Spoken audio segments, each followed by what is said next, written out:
foi emblemática mesmo. O Diogo fala que, pelo menos na pegada, o Grêmio voltou a ser o Grêmio. Deixa eu conversar com o Paulo Brito agora, o que ele achou dessa análise aqui, que é curioso mesmo. O cara saiu escorraçado do Grêmio e volta aplaudido pela torcida. Paulo Brito, bom dia, bem-vindo ao Redação Sport TV. O que você achou dessa análise aqui? Primeiro sobre o Grêmio, do Diogo Oliveira, a respeito da vitória de virada ontem, 2-1 sobre o Fluminense. Bom dia, André. Bom dia a todos os meus amigos aí do Redação Sport TV. Bom dia a você que está assistindo em todo o Brasil. Bom, Celso Rotti é aquilo que a gente já previa aqui no próprio Redação Sport TV, né? Em primeiro lugar, eu afirmei, Grêmio está livre do rebaixamento. E acho que o Grêmio está livre do rebaixamento. Empatou com o Palmeiras lá em São Paulo, já ganhou do Fluminense. Ele agora vai decolar, vai brigar para chegar, inclusive na Copa Libertadores da América, o que aconteceu no ano passado com o Renato Portaluppi. Quer dizer, o Grêmio está livre do rebaixamento, vai se afastar cada vez mais da zona do rebaixamento. Mas a gente falava também que ali adiante, alguns meses depois, a torcida vai estar gritando fora Rotti. A gente sabe disso. Quantas vezes o Celso Rotti treinou o Grêmio, quantas vezes treinou o Internacional e nunca foi diferente. Por exemplo, Celso Rotti empatou com o Palmeiras do Felipão, Celso Rotti ganhou do Fluminense do Abelão. Mas agora, o Celso Rotti já na segunda-feira, domingo, depois do jogo, já está dizendo e comprando briga com a torcida e com a imprensa, porque ele pensa de uma maneira diferente, por exemplo, quanto ao Marquinhos, destaque do jogo de ontem, né, cobrador de faltas, jogador que a gente conheceu naquele Santos, lembra, André Rizek? Arouca, Marquinhos, Ganso, Neymar, Robinho e André. Quem marcava, quem ajudava a marcar o Arouca, quem fazia a marcação era o Marquinhos. Corria muito, cobrava faltas, era o termômetro daquele meio de campo, cheio de talentos. Mas o Marquinhos era o jogador que fazia toda aquela ligação rápida, que ajudava muito a marcar. Pois o Celso Rotti, que tem o Fábio Rockenbach e que tem o Gilberto Silva na marcação, afirma que o Marquinhos não pode ser o terceiro homem de meio de campo que não sabe marcar, ou que é lento na marcação. Então ele já está comprando aí uma polêmica desnecessária. Põe Gilberto Silva, põe o Fábio Rockenbach, põe o Marquinhos e põe o Douglas, que tem que jogar. Querendo ou não querendo, o Douglas, os Douglas não está em boa fase, não ajuda na marcação, joga quando quer, tem apagão durante o jogo, mas o Douglas ou manda embora ou tem que jogar. Então, se tem que jogar, bota o Marquinhos do lado. Então, dois mais atrás, mais o Marquinhos, mais o Douglas, está resolvido. Mas o Celso Rotti já está dizendo, pensando de maneira diferente de todo mundo, que o Marquinhos não pode jogar junto com o Douglas. Marquinhos vai para o banco na próxima quarta-feira e aí vai colocar algum jogador ali no meio de campo para quebrar o galho. Lúcio, que é lateral esquerdo improvisado, ali no meio de campo. Então, são coisas assim que o Celso Rotti, ele enxerga de maneira completamente diferente, como ele fazia com o Wilson Matias no Internacional. O símbolo do insucesso do Rotti, da implicância da torcida colorada com o Rotti, era o Wilson Matias. Pois ele morreu abraçado com o Wilson Matias no Internacional, foi demitido e o Wilson Matias era titular. A gente está ouvindo aqui o Paulo Brito e dá para ver, pelo tom geral do Paulo Brito, que a vida do Celso Rotti não será fácil no Grêmio, não. Nem um pouco. É? O Paulo Brito está inspiradíssimo. Paulo Brito chegou inspirado. Eu concordo com o Paulo. Eu ainda vou dizer. Que o Rotti... o Rotti insiste em umas coisas assim, numas teimosias, né? Ele empatou com o Palmeiras lá em São Paulo, ele ganhou do Fluminense. Seria tão fácil ele fazer a coisa mais óbvia, a coisa como todo mundo está pensando, a coisa Mas, como Paulo, pode ser. ele deu uma explicação bem curiosa depois do jogo. A gente vai mostrar essa frase dele. Ele acha, palavras do Celso Rotti, que os dois são lentos para jogar juntos, o Douglas e o Marquinhos. Foi a opinião dos... Mas vamos rodar os melhores momentos? Eu só quero dizer, diga. Eu frequento muito rede social, o que o Paulo Brito disse é exatamente o que é o espírito do torcedor gremista, quando contrataram o Celso Rotti. Todos diziam para mim, eu falava, eu acho que é uma solução um pouco criativa, não precisamos de criatividade nesse momento, precisamos nos salvar. Celso Rotti irá nos salvar. Exatamente esse é o raciocínio do torcedor. Agora que o Grêmio me parece estar no caminho da salvação, ele vai querer mais. E aí passa por esse meio campo aí, um pouco mais ousado que o Paulo tanto sugere, e eu acho que ele tem razão. Bom, vamos mudar os melhores momentos. O Carlos Eduardo Eboli comentou essa partida também para a Rádio CBN.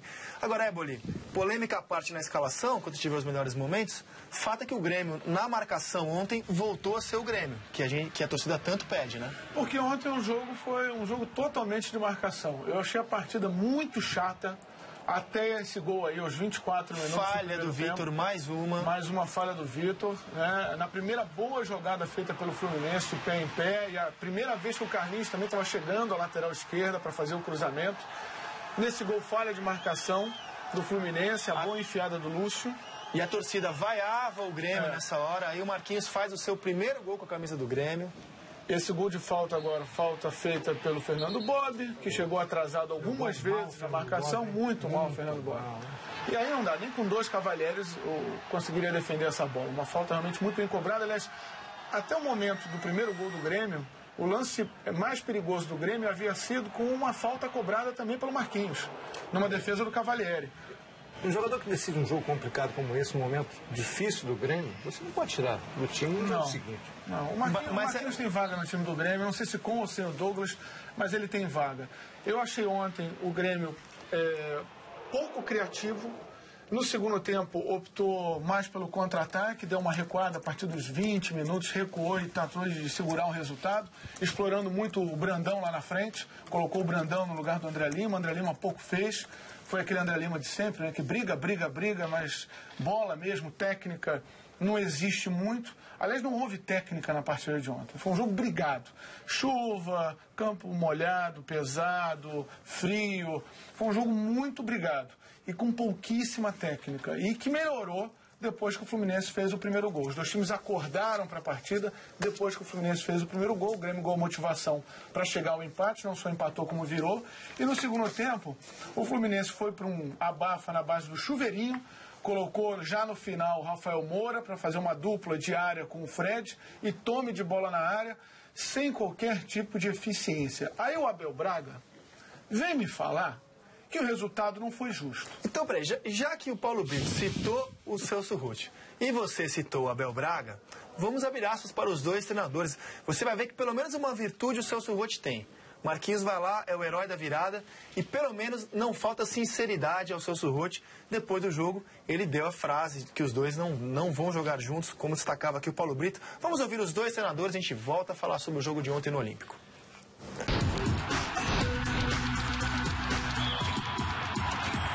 Não jogamos para empatar. Claro, gostaríamos de ter empatado o jogo. É melhor do que perder. Mas o Fluminense é grande, o Fluminense é o atual campeão brasileiro. Não é isso que a gente quer. A gente quer mais. Mas tá difícil. O Douglas é um jogador que tem a vitória pessoal, o drible e o passe, né? O Marquinhos tem a presença do meia, né? Mas tem uma situação que eles têm, e já avisei para eles que eles têm que saber e têm que melhorar. Existe a possibilidade de jogarem juntos? Existe. Só que fisicamente os dois são lentos. E a recomposição fica lenta. Ô Paulo Brito, uma coisa admirável do Celso Roth é que ele não joga pra torcida. Você vê que ontem ele podia fazer um discurso político, elogiar o Marquinhos, sair pela tangente. Pelo menos ele foi lá na canela e disse o que ele pensa dos dois jogadores. Eu acho que o Celso Roth tem o pensamento que é grife dele ser contra o mundo. Eu acho que ele pensa, eu vou ser contra, essa é a minha grife. Não, tem gente que acha que é grife ser chato, tem gente que acha que é grife isso, é grife... Eu acho que o Celso Roth botou na cabeça que ele quer ser dessa maneira até se aposentar. Porque era tão fácil, ganhou do Fluminense, se afastou da zona do rebaixamento. Pelo menos não fala ontem, depois do jogo. Fala na terça, na quarta. Sabe, não dá pra entender. Então, quando todo mundo tá... Agora volta o Douglas, vai jogar o Marquinhos e o Douglas tá pronto o meio campo. Esquece o meio campo. Vai se preocupar com o ataque, onde, aliás, o André Rizek, acho que o Grêmio tem problemas sérios. Olha, o Grêmio não conseguiu achar um jogador que dissesse, olha, esse é titular. Não tem essa certeza com o Leandro, não tem essa certeza com o Miralles, não tem essa certeza com o André Lima, tanto que a primeira coisa que o Pelé fez quando chegou aqui foi anunciar, eu vou atrás de um camisa 9. Aí trouxe o Brandão, que ontem entrou um pouquinho, a bola bateu na canela. A bola Ele perdeu dando umas na pequena área, né, Paulo?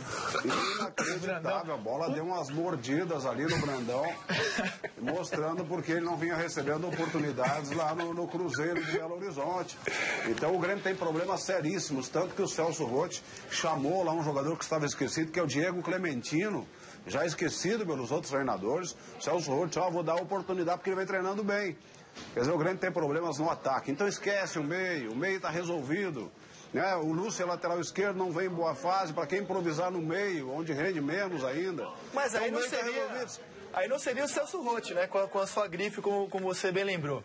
Quem resolveu o problema do ataque, pelo menos por ontem, foi o Fluminense. Mas não é suficiente. Veja só a manchete aqui do Jornal O Dia. Nem Fred salva, porque na falha do Vitor, mais uma falha do Vitor, mau momento do goleiro do Grêmio. No segundo tempo, André, quase que o Vitor engoliu o tradicional frangaço. A justificativa... Um chute de longe do Rafael Sobis, que não jogou nada também. A justificativa de que ele perdeu o ritmo durante a Copa América, acho que não serve, com todo o respeito, porque outros goleiros vão para competições e voltam bem. O caso do Jefferson, por exemplo, que hoje é o melhor goleiro para mim, junto com o Fábio, desse Campeonato Brasileiro e dos últimos tempos aí no futebol brasileiro, no momento hoje é do Jefferson, que foi para a mesma Copa América do Vitor. E se o Jefferson voltou bem, por que o Vitor voltou tão mal? Eu coloco o Felipe também nesse... Tá muito bem o Felipe também. Mas falando agora da atuação do Fred, e nem o Fred salvou, o Fluminense tá horrível o time do Fluminense. E o que me assustou ontem foi que o Abel Braga minimizou demais os problemas do Fluminense, que são tão evidentes dentro de campo. O Fluminense não tem criatividade alguma no meio de campo. Com a saída do Conca, o Fluminense contratou o Martinútil achando que o Martinútil vai armar a jogada. O Martinútil não é armador. Ponta, praticamente. É um jogador que joga pelos lados do campo. É de velocidade. É um meia de velocidade, que faz ligação, que cai pela lateral. E teve uma estreia discreta ontem, né? Mas a gente entende. A última partida do Martinútil foi na final da Libertadores contra o Santos. Não conhece o time. Os laterais não funcionam. Os laterais funcionavam com o Muricy. Depois pararam de funcionar. O Mariano, o meio de campo não funciona. O Fluminense depende dos laterais. Você sabe quem é o melhor meio do Fluminense? É o Marquinhos. É o Marquinhos. Não pode ser. Então não pode ser. O Carlinhos ontem foi o principal caminho para o Fluminense chegar ao ataque. Mas no segundo tempo foi muito aquela coisa do chuveirinho. Mas é um time que depende do apoio dos laterais. O Mariano foi extremamente tímido durante a partida. Porque pelo meio, o Fluminense não tem saída de bola. Depende dos chutões do Digão, chutões do Márcio Rosário. Aí é dureza. Porque o centroavante fica toda hora, vai ter torcicolo, né? Porque a bola está sempre no alto. Vocês falavam em meia, eu mostrei aqui a 0 hora, o Fluminense busca no Andrezinho do Internacional. Aliás, o Abel Braga... Não é a solução. O Abel Braga, na partida em que o Fluminense derrota o Inter no Engenhão, ele classifica o meio-campo do Inter como dono dos 3 melhores meias do Brasil, na opinião do Abel Braga, Tinga, Andrezinho e D'Alessandro. O Fluminense está atrás do Andrezinho, já o Paulo Brito fala sobre isso.